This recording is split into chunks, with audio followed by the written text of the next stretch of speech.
I participated in a game jam hosted by iCoso. This time the theme was Switch. But I forgot about the game jam and ended up with only 6 days in my hand. And I have no game idea in my mind, so I just opened up Godot and started playing around with it. After a while, I ended up with a 2D platformer character. At least now I have a character that can move left or right and also jump. Then I added a trail with the player and also programmed the ability to jump twice.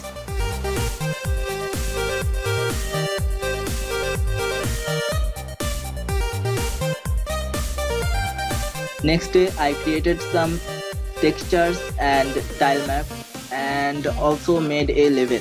So here is the plan I have right now. This will be a 2D platformer game where the player can switch their abilities according to the obstacles. The next day I made some obstacles. An obstacle that can move vertically, a static obstacle, and I don't know what to call this.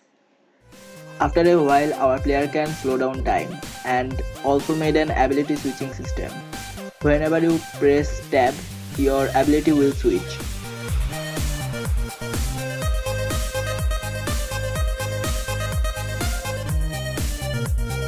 I was running short on time, so I started working on other stuff like creating sound effects, particles, user interface, and a timer. Cause timer is Nice.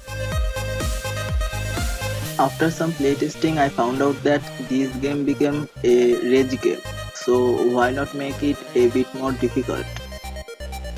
So I increased the speed of those obstacles, added some more of them, and submitted it just 3 hours before the deadline.